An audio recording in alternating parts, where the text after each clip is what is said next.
Assalamualaikum warahmatullahi wabarakatuh. Selamat datang kembali di channel Hainal Firdaus.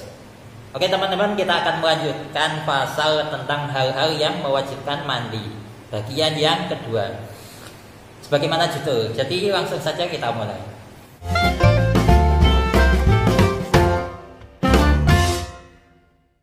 A'udzubillahi minasyaitonirrajim. Bismillahirrahmanirrahim. Qala al-musannifu rahimallahu ta'ala wa nafa'ana bihi wa bi ulumihi fid dharain amin ya rabbal alamin. Walladzi yujibu ghusla sitatu asya'a. Hal yang mewajibkan mandi itu ada 6 hal. Salah satu minha tastariqu fiha ar-rijalu wa nisa'u. 3 dari 6 hal tadi itu dialami oleh laki-laki dan perempuan. Wahia iltiqaul khitanaini. Yang pertama yaitu dari 3 hal tadi itu adalah yang dialami laki-laki dan perempuan adalah iltiqaul khitanaini, bertemunya 2 alat kelamin. Nah, untuk artinya itu dulu, dan yang kita jelaskan juga itu dulu. Sekarang ke analisis.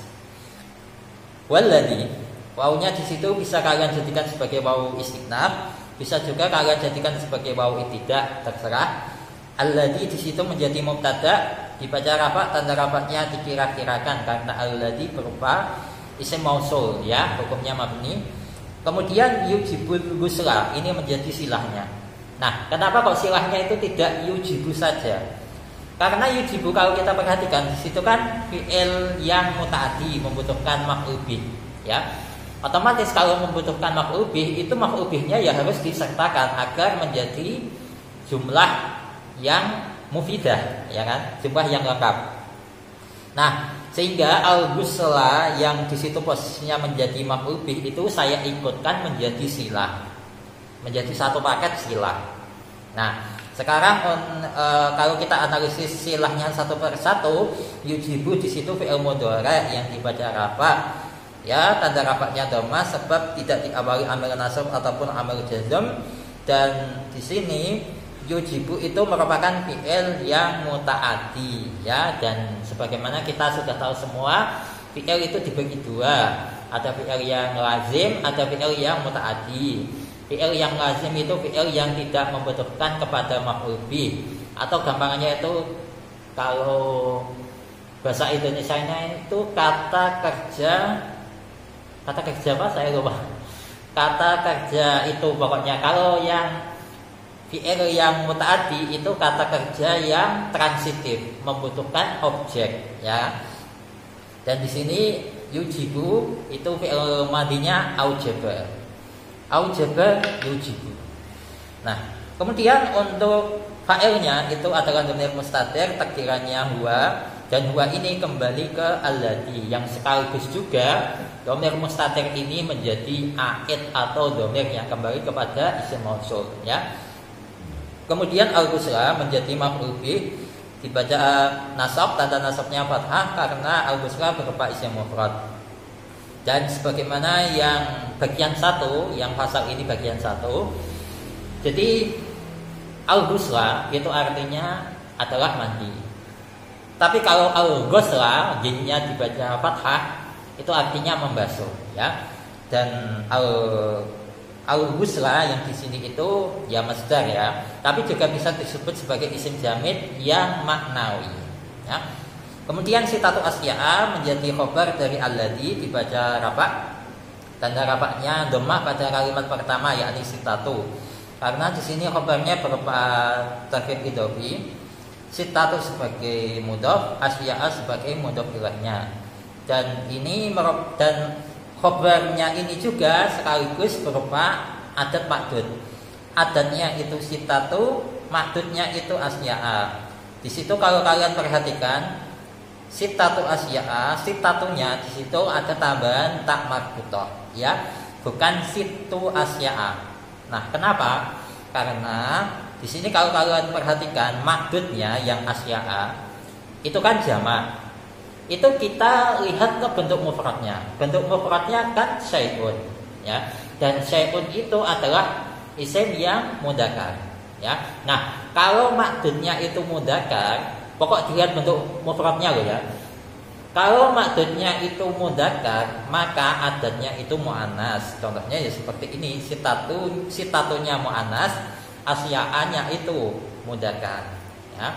Nah, kalau misalkan kebalikannya, misalkan kalau adatnya itu mudzakkar, maka makdudnya itu muannas.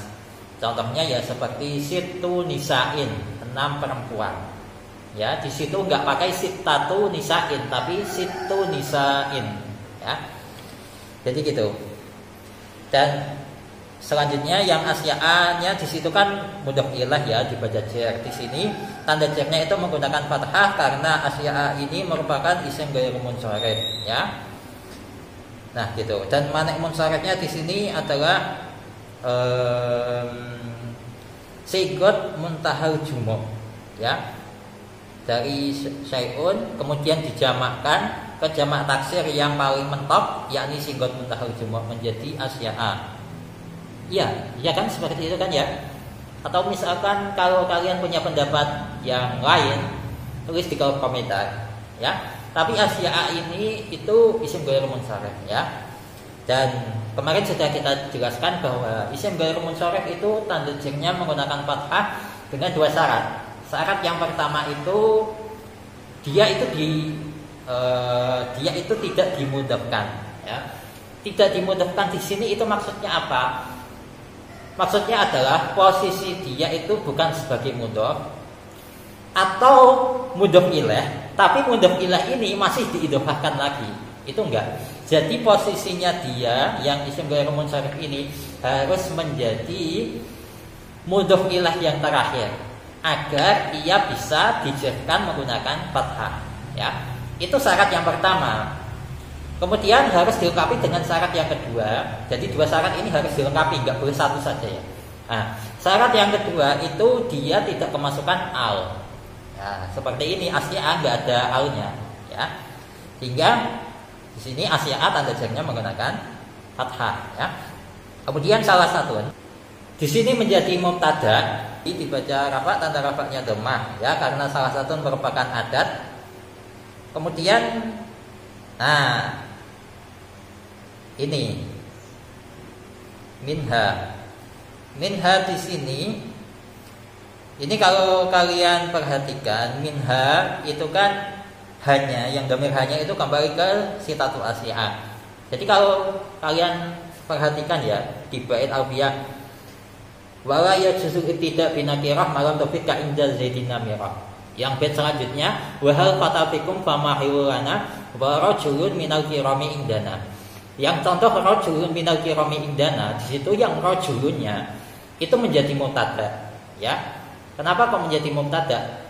Kenapa kok bisa menjadi mubtada ya? Karena di situ disifati dengan minal kirami ya. Semestinya itu isim yang nakirah itu tidak bisa menjadi mubtada, tapi ada pengecualian ya. Pengecualiannya ya bait-bait tadi itu. Nah, salah satu contohnya itu ini. Salah satu di sini semestinya itu tidak bisa menjadi mubtada, tapi di sini bisa menjadi mubtada karena ada minha ya, disifati. Maksudnya disifati di sini minhanya terus menjadi sifat itu enggak, maksudnya ya diperjelas gitu loh. Nah, gitu ya. Jadi salah satu di sini menjadi mubtada, kemudian yang minhanya itu menjadi sifat, maksudnya bukan sifat naat itu, bukan ya. Maksudnya penjelasan dari salah satu ya. Dan di sini yang penjelasannya itu berupa jar majrur, huruf jarnya min, majrurnya adalah ha. Kemudian tastariku tastariku di sini menjadi khobar, dibaca rafa, tanda rafanya. Nah, di sini kan berupa jumlah ya, jumlah fi'liyah. Sehingga di sini tanda rafa dari khobar di sini dikira-kirakan. Ya karena berupa jumlah. Ya. Nah, kalau jumlahnya di sini kita analisis satu persatu, tastariku itu fi'il mudhari' yang dibaca rafa. Tanda rafanya dhammah, sebab tastariku di sini tidak diawali amil nasab ataupun amil jazm ya. Kemudian liha jar majrur, huruf jarnya fi, majrurnya adalah ha ya, yang tanda jarnya itu dikira-kirakan karena ha itu isim dhamir ya, hukumnya mabni. Kemudian arijalu menjadi fa'il dari tastariku Dibaca rafa, tanda rafanya dhammah karena ar-rijalu berupa jamak taksir. Kemudian anisa'u. Di sini wanisa'u ya. Wanisa'u atau nasa karena ada huruf atau wawu. Kemudian yang anisa'u menjadi maktuf dari kalimat ar-rijalu ya. Dibaca rafa, tanda rafanya adalah dhammah ya. Karena anisa'u di sini, nah ini. Anisa'u itu merupakan bentuk jamak dari imra'atun. Kenapa kok bisa seperti itu? Penjelasannya panjang, silakan kalian cari sendiri ya. Aku juga agak bingung gimana menjelaskannya. Pokok intinya itu, imra'atun itu ketika dijamakkan itu ya sebenarnya bisa menjadi imra'at, tapi yang paling umum itu anisa, gitu ya. Nah kemudian wahia, wawunya di sini saya jadikan ke wawu haliyah saja. Kenapa? Karena ia diapit oleh isim yang makrifat dan jumlah ya. Isim makrifatnya itu anisa, kemudian yang jumlah yang mengapitnya itu adalah hiya iltiqaul khitanaini. Dan isim yang makrifat itu ketika bertemu dengan jumlah, maka jumlahnya ini itu dijadikan sebagai hal. Sehingga ketika ada wawu yang nyempil di balik, bukan di balik, di tengah-tengahnya itu tadi, itu menjadi wawu haliyah ya. Nah, kemudian selanjutnya hiya di sini menjadi mubtada, dibaca rafa, tanda rafanya dikira-kirakan karena hiya berupa isim dhamir ya. Isim dhamir hukumnya mabni. Kemudian iltiqaul khitanaini menjadi khabar dari hiya.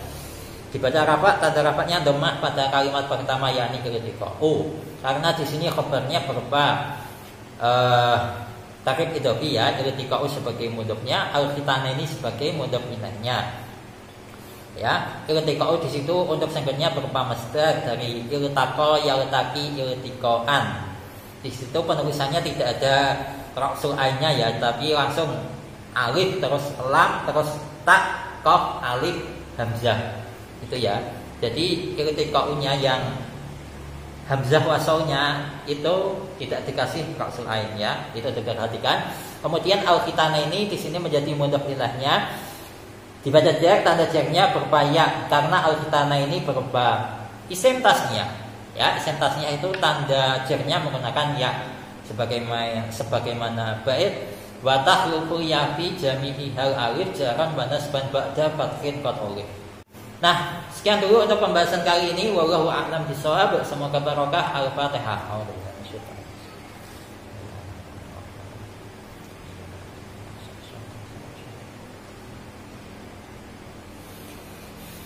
Pembahasan selanjutnya akan kita lanjutkan di video selanjutnya. Wassalamualaikum warahmatullahi wabarakatuh.